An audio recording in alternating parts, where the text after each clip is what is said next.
So here we're looking at the Battle of Fornovo, the first of the Arquebus scenarios. Historically, this is a situation where the French attacked across the river, got repulsed, and then both sides kind of went into encampment after a truce, and the French continued on their way.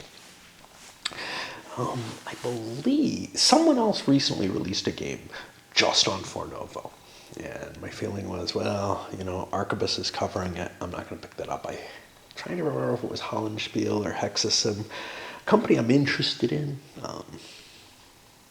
but I definitely didn't want to pick up another treatment of that. I'm beginning to regret it as I see how this is being handled here. Let's talk a little bit about it. First of all, we have the setup, which is pretty much fixed. But the scenario does have some special rules. First of those is the river itself. Hey, there's a big river running through this battlefield. How do you deal with that? Well, normally rivers are not fordable in the system, but in this case, when you try to leave the river or these marshy areas, and the river actually has a movement point cost, which doesn't look too terrible. You don't want to fight in it or attack in it, but and you might see people clashing in the middle of the river just because, hey, you can't get hurt too bad if you're being attacked in the river, which again, kind of a weird representation, I think. But anyway, you make a roll, you add your shock defense die roll modifier. Remember, the higher that is, the worse it is, but the heavier the armor you're likely wearing, which is a little strange here, because if your die roll is high enough, you end up disordered, which means that the heaviest armored units, most notably the horses, which had real trouble with the footing here, are going to have, well, they're going to have an easier time getting through it than regular foot soldiers. You also can't fire when you're in it. There's a bunch of rough terrain here. They call that out, so let's take a look at what that looks like. Yeah, it's not pleasant to walk through, but okay. The river can rise. This is going to be obnoxious. Every time that you end an activation, you roll a die. If you roll a 7 or more, the river rises, and we have a little marker for that. And that'll be +1 added to the movement into any of the river or marsh hexes. That can go up as high as +2. On a 6 or less, it's no effect.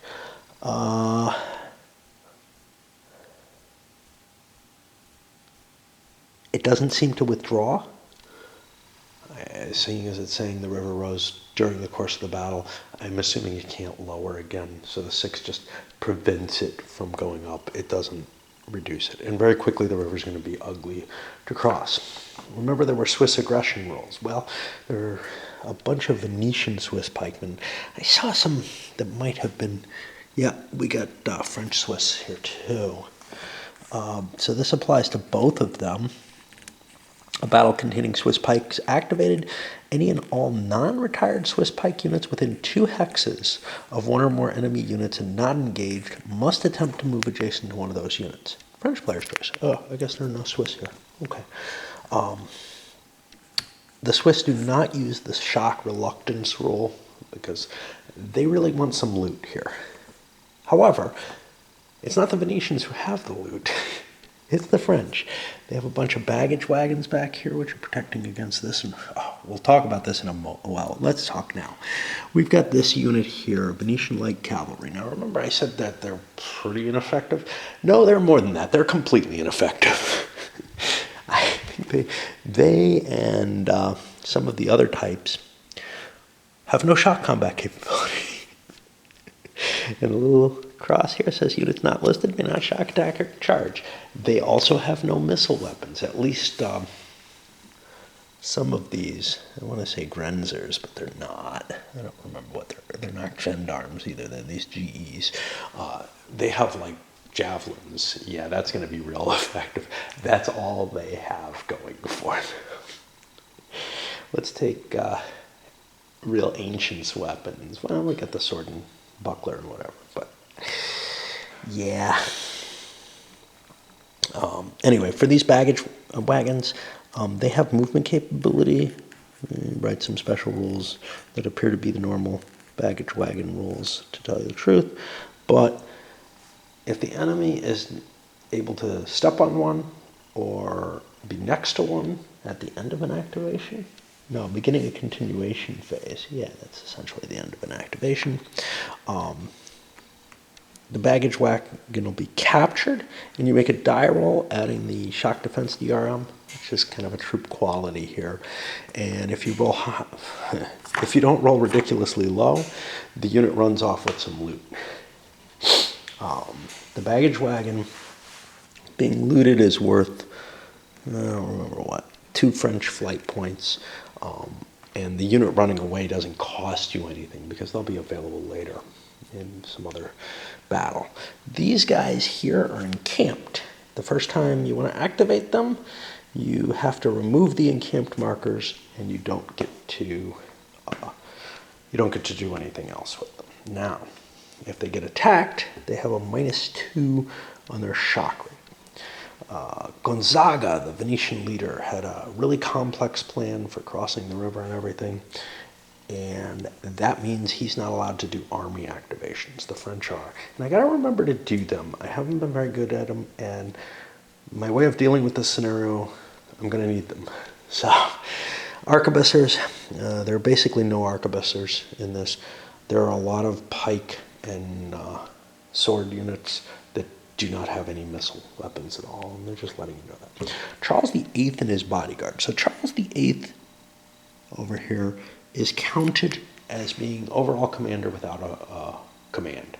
But he does have this little bodyguard unit. When you have an overall commander without a command in the system, every time there's an activation, he can move. He's allowed to drag his bodyguard with him. Some special rules on that. If Charles is killed, the bodyguard will take him home and leave the map without additional penalty. If the bodyguard's killed, well, then Charles doesn't have a bodyguard anymore.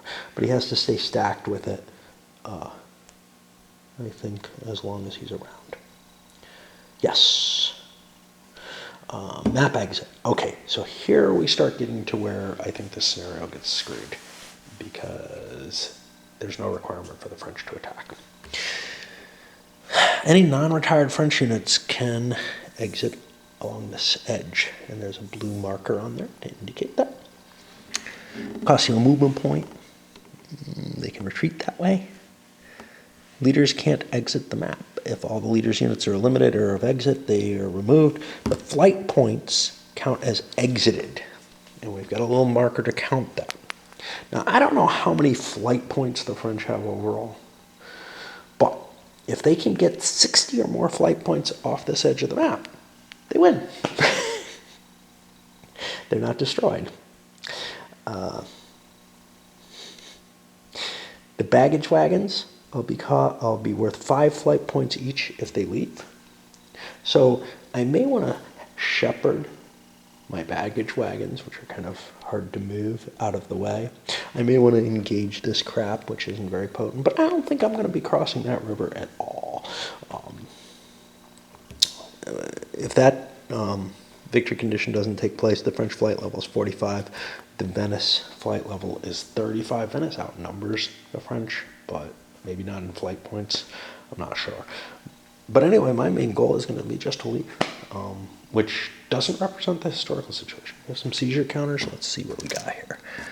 A seizure opportunity and a negation. That's not bad. 2 opportunities and a negation. Not bad at all. All right. Not starting tonight. But yeah. And, you know, as far as I'm concerned, a game that does not try to simulate the historical situation at all has a big failure there. And the victory conditions in this case look to me like they are likely rewarding the French for just leaving the battlefield. So Venice has the first activation, and because I can't activate them in any other way, I'm going to trigger my artillery activation. It also leaves me somewhat agnostic about whether or not I want to cross the river at this point, because the problem is I know the French intentions here, which are not the historical at all. If the Venetians didn't cross the river and the French just left, which the victory conditions seem to allow, well, we just wouldn't have a battle and the French win, right? Because they're not stopped. It feels like, to some extent, it feels like maybe the scenario got kind of phoned in a little bit in terms of not thinking about it very hard, not putting it through a playtest rigor. We've seen this before on Berg designs. We saw it in one of the great Battle of History ones where there was a scenario that was just completely ridiculous. Like the victory conditions for it were basically preventing a battle like that in the same way that this seems to. We're not sure that this is as possible. Maybe the Venetian plan can get us across the river, even if the French don't try to attack. Seems to be kind of a stupid plan because I moved some of my artillery. This guy came into range. I'm firing him. I shoot at this. I've got a range of 7 or more there. It's a culverin. Pretty much anything that can shoot is at -6 except for the heavy cannon at that range. And, well, with a -6, the most I can roll is a 3, which will have no effect on anything. Oops. The thing that came to mind was, hey, it seems like that's a big advantage. The French are able to do army commands, the Venetians aren't. Yeah, except for one thing. Charles VIII is not a very good leader. His range is only 3, which means I can't get very much in army command. Right now my focus is get those baggage trains out of the way. I probably should have launched an initial attack on the baggage trains. I didn't do that. So now they're going to try to limp that. No continuation there. I have been checking for the river rise. It hasn't happened yet. But anyway.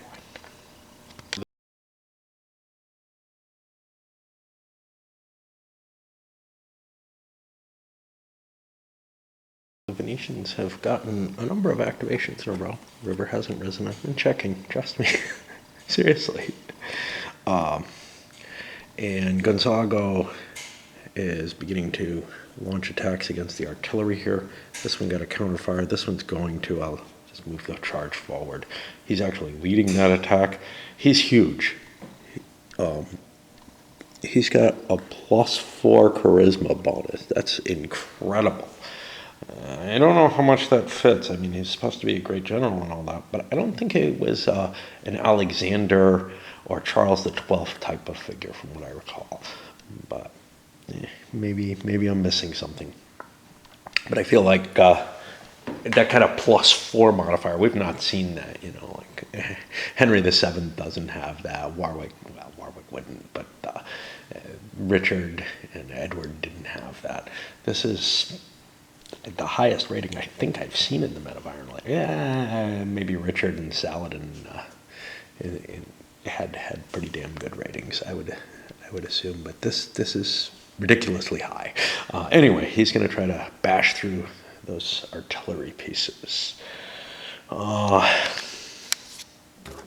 don't we take care of the shot? You know what I forgot?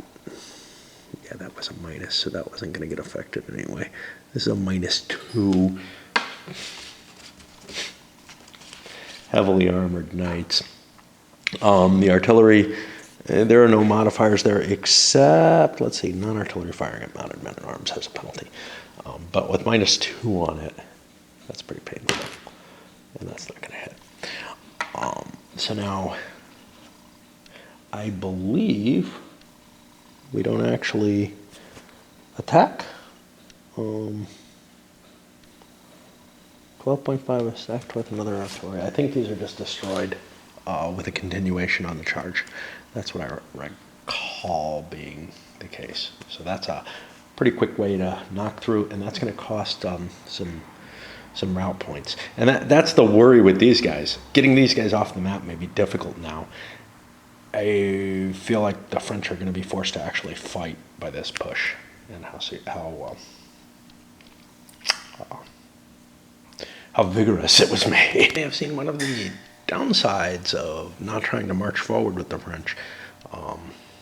Didn't get the artillery in position to fire, for example, and the Venetian forces have wiped out a good portion of that artillery. How valuable is it? I don't know, but it is some flight points.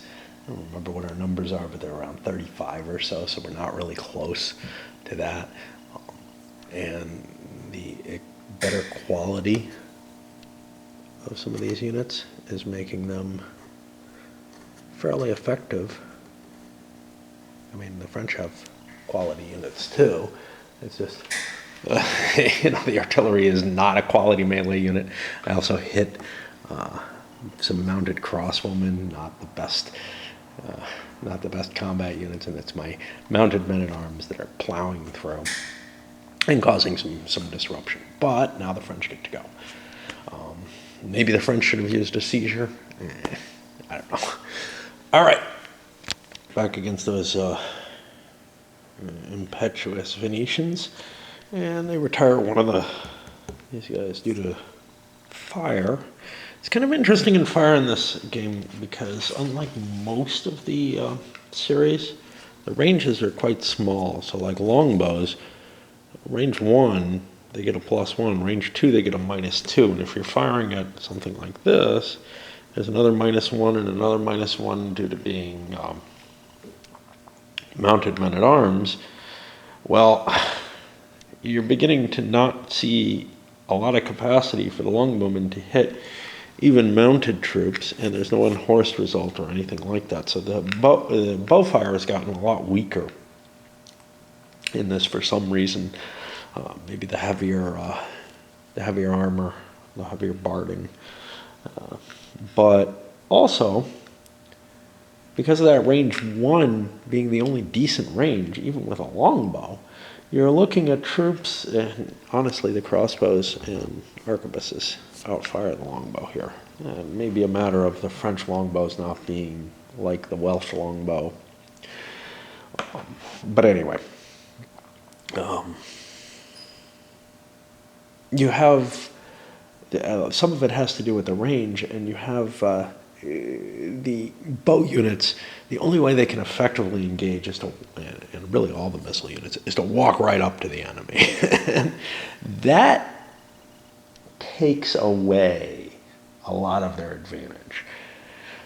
Missile units are no longer as potent as they were in some of the earlier games in the series, and that kind of saddens me a little bit. Of course, the mixed units are kind of interesting still. What do we got here? And then we had some pike in conjunction with some mounted men-at-arms pushing this back. He had to take a lot of leader loss checks. He's lucky he's alive. He's the overall commander, so he's worth five flight points if he goes down. I kind of wasted him because he just plowed into artillery anyway. The river did rise, and that means it's an extra movement point for each river hex being moved through, and that makes it less and less likely for the Venetians to bring these guys in. And these guys are pretty damn questionable. In encampment and with a one continuation leader, they're very, very unlikely to get engaged in this battle unless I make a significant effort to do so. What I also saw was the artillery, not terribly useful. But if the French managed to repulse the main force of the Venetians, screw it, we're not retreating anymore, we're going forward. The retreat hasn't seemed all that appealing. I keep forgetting to chase these poor guys down. I have to make a continuation roll here. And do I want to unlimber my crappy guns? I got a falconet there and a culverin. The culverin's not bad. Culverin's actually pretty good at this range. And if this guy's disordered, I could get some fire in. I can't pick this. I could, however, pick Jean here. He's only on a 2. Both of these are only on a 2. They kind of suck. All right. Well, we'll try Jean. He looks like he has the most potential effect by being able to hit. That's my big leader there. That's the overall commander. This guy would just be worth a couple points. Let's see if we get an activation here. And because we're picking such a crappy leader, the Venetians aren't going to waste a seizure attempt.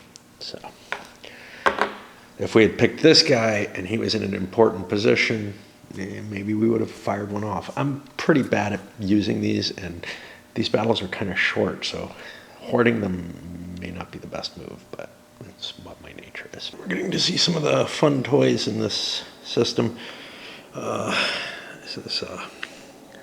This one, mounted men-at-arms, charged and destroyed some archers.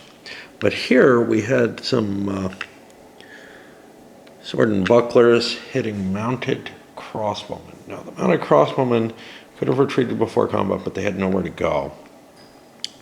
So they stood and fired. So they have the fired marker on them because they're mounted. They can't dismount. They're going to have to, not while they're in this situation. But I also got an engaged result. Those are fairly rare, but that means, I don't know, you know, I have to attack that, which I can't. So I'm going to have to withdraw, which I'm allowed to do. But things are getting kind of crowded there. You can see plowed into here. A hit over here was successful as well. We knocked out a lot of French units. We got 2 longbowmen, a baggage train. There was some pushing going on. We got the French flight points up to 10. Things are looking pretty bad for the French, to tell you the truth. But then they attempted a seizure because Venice was going to roll for this guy. I don't remember if I have the order of that right, if you have to attempt your seizure before they decide who they're rolling for, whatever. That affected the last thing. But here, I did not want that to happen. So I tried a seizure. The seizure negation that the Venetians had was used. And, hey, we should be able to get it right because it's like a 5. Well, now we rolled a 6. And so now it's on to the French. And I forgot to roll for the river this time. It doesn't increase another one. But most of the units are across the river now, so that's not that big a deal. The units that aren't probably are not going to be going. And I still haven't used these guys at all, even though they've got some nice targets, getting those wagons out of the way and such. So Jean here launched an attack. He couldn't quite get out of the way, but did, I think, hurt this. An attack and pushed it backward, the other kind of forward. Some chits were spent to no effect.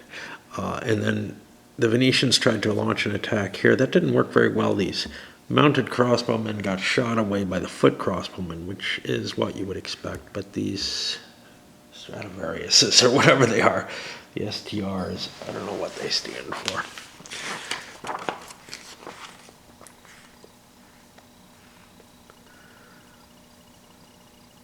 Yeah, that's a good question. Stradiati, who actually have some capability to melee, are pretty good against the missile troops. They swept in trying to hit there. I feel like I'm probably focusing in the wrong area. If I can win the battle here, the wagons will take care of themselves, right? But because he's a low activity guy, I wanted to fire him off. Then we came over and these guys launched an attack. A couple of charges, but that was successful, pushing these mounted men back. Over here, we got repulsed after hitting the pikes there, but we did do a couple of points of damage here. I think those are a point each. Mounted crossbowmen are actually worth 2. I find myself having to look up a lot more in this rule book than I usually do in a Men of Iron game. Now, yes, I've just started this particular game, and I have to look up the point values. I have to look up the special rules on each of the, you know, hey, when can I retreat or anything. But I have the feeling it's going to be harder to absorb and internalize the different mechanisms and special rules in this one. There's so many of them. It doesn't help much that there's plenty here. To me, that sort of defeats the Men of Iron point, you know. I don't know. I read people saying this is the best of the Men of Iron, and maybe it is. Maybe from my point of view it is too, because like many people I'm always saying, you know, I wish this was more like Great Battles of History. I wish it was more like musket and pike. However, I don't feel like I have, I don't feel like I'm getting a lot more detail here. I just feel like there's some clunky chrome here that's causing as much mechanical difficulty as especially some of the GBOH games do, without giving me any consummate additional value that I usually, that I'm craving in the Men of Iron games. I'm not quite sure what that is. I mean, certainly the detail. Part of it is the range thing. I feel like I don't have a good range that I can be at. Like my missile troops, they can't stand at the range that they would like to fire at, i.e. not walk right up to the enemy missiles and get shot at before they get to fire again. So basically in other Men of Iron games, the ranges are greater, presumably because of the scale being different, but what that means is I can stand 2 hexes away, fire effectively at units that can't fire back at me, or even if I pick on units that can fire at me, we're getting an equal exchange. But here, as I get into that hex next to it, they get an automatic fire, and then they get another fire back if I shoot at them. And so many of the units have some fire capacity, at least in this scenario. Well, this scenario less than others, but the units that have it have the reaction fire capability, and that's kind of disturbing. And then I've got these stupid light cav that there's kind of a, why are they even on the field? I mean, yeah, the enemy could attack them and maybe get hurt or something, maybe. But to a large extent, they're really just cluttering up the forces that are trying to attack. And they may clutter up defenses and make it hard to retreat and stuff like that, and not really serve any positive impact on the field as a whole, which I find very, very disturbing. Maybe I just haven't figured out how to use them yet, but whatever. The French charged and basically break up that light cavalry that kind of screwed itself up. I forgot to put the fired markers on them. They would have had them, so they weren't able to defend themselves, and then they just got swept away. That changes, and Dudo got killed too. That changes the point differential quite a bit, and now the Venetians are suffering quite heavily, but also those wagons are pretty much fairly safe at this point with those units knocked out of the way. French were going to roll over here, but the Venetians succeeded in using the seizure, and I'm not sure where I'm going to take. This is equivalent to a free activation, so I might take something that's kind of low.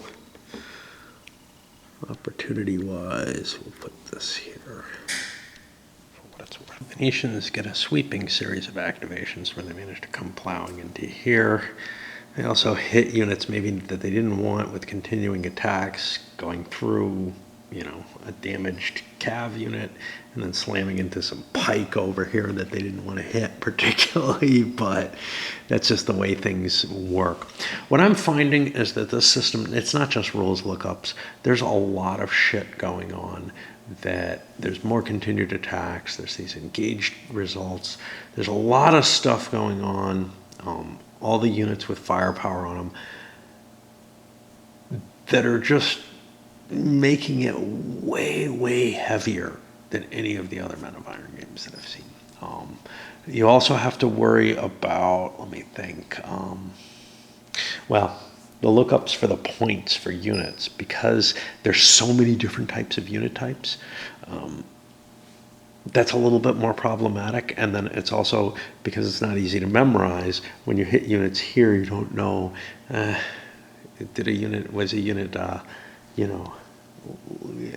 figuring out the points. I've been hoarding them over here to do that, because that makes life a little easier, but I can't do that with units that were retired that get hit. And I'm not entirely comfortable that I've been keeping my point values correct because of that. Now that will send me back over here, I think, which is at -3. He needs like a 1 to succeed.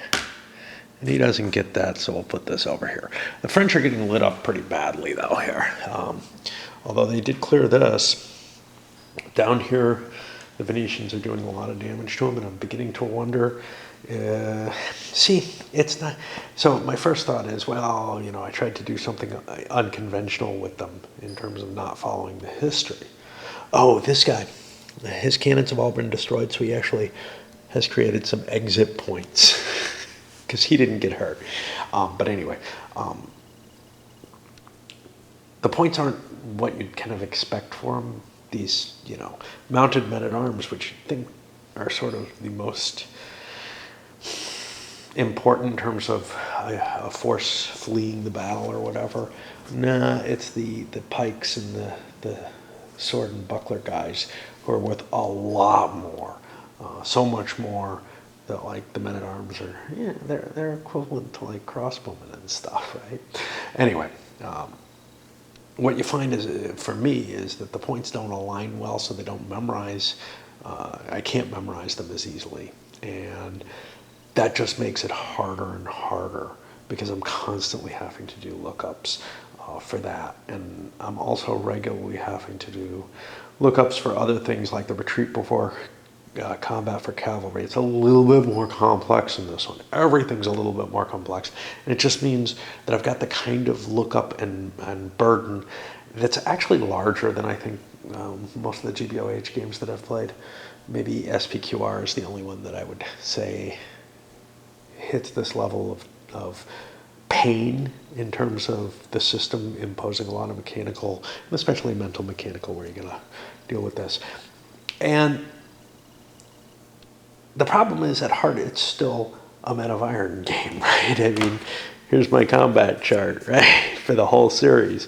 It's not, you know, the matrix, the tactical matrix. It's not like the GBOH matrix. I don't have, you know, the richness that I would have in the GBOH games in comparison.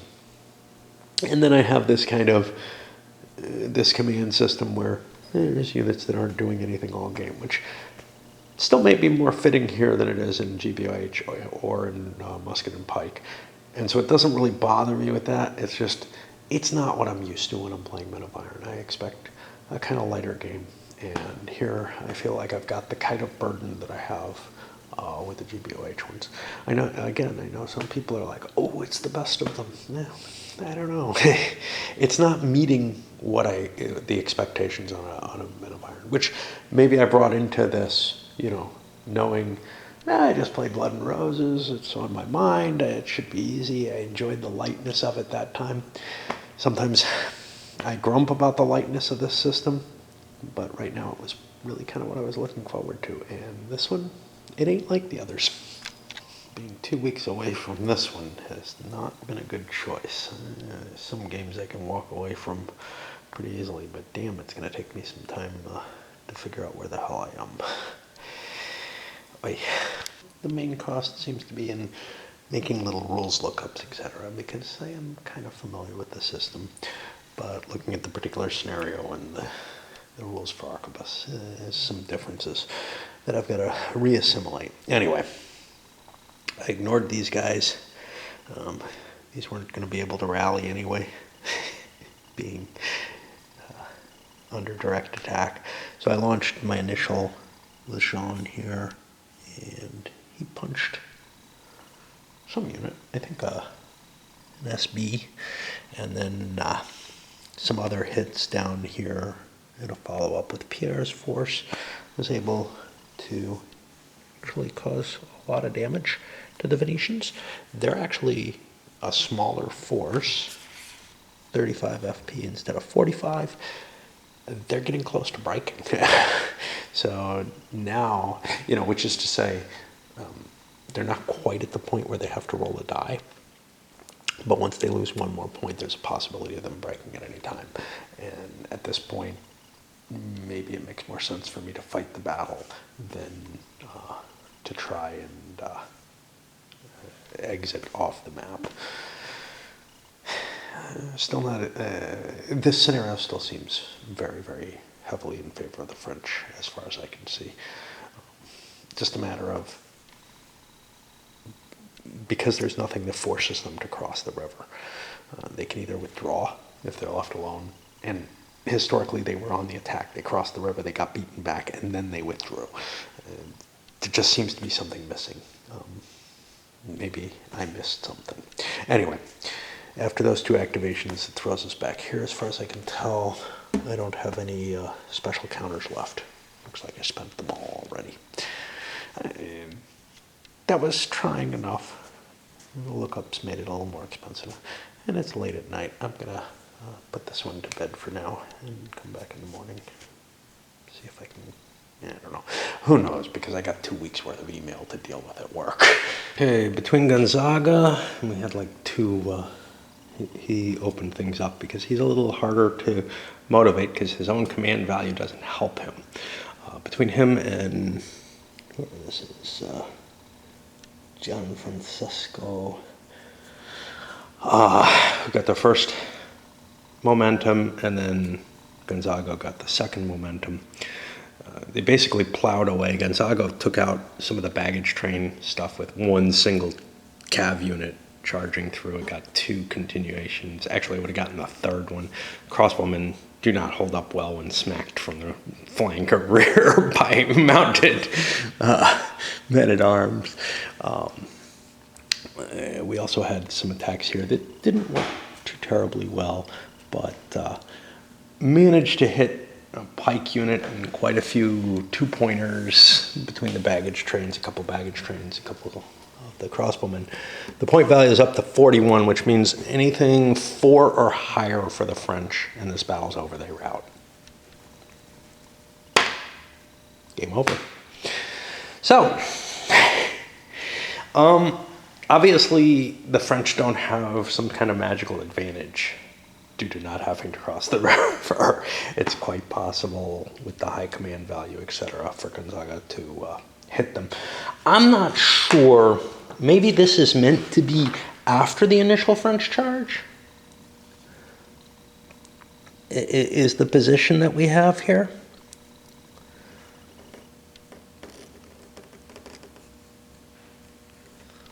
I get the feeling the French made it across at some point.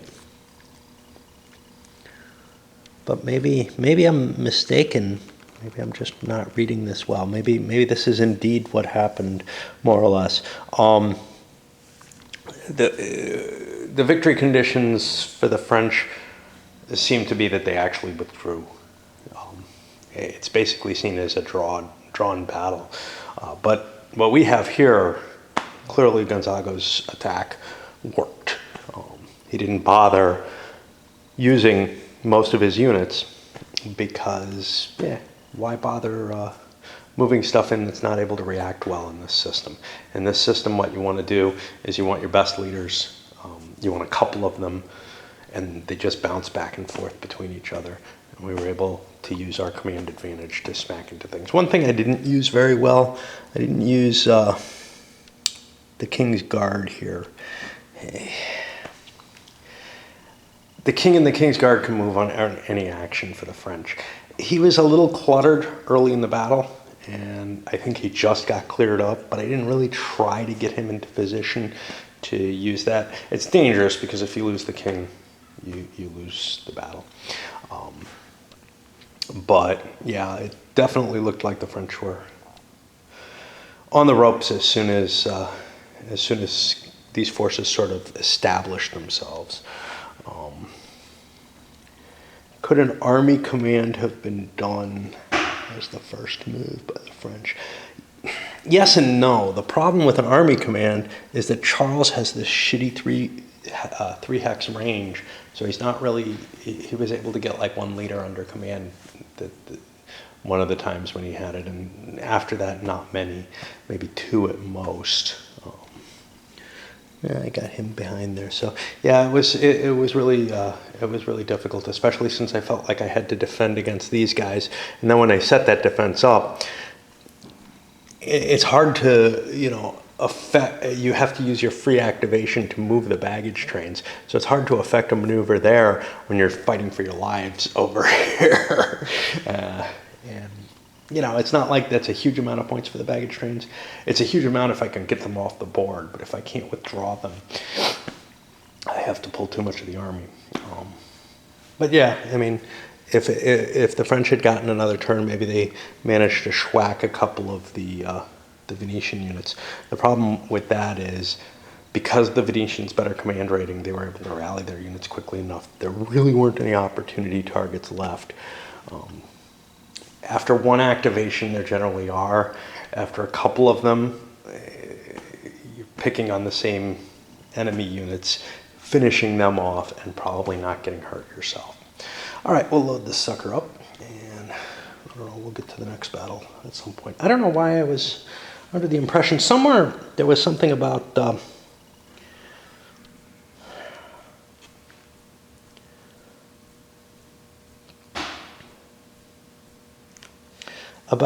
artillery being moved here to prevent the French from crossing again. I think that's what got me this impression that the French must have crossed, but I don't see it in the write-up of the battle. All right, let's send it up.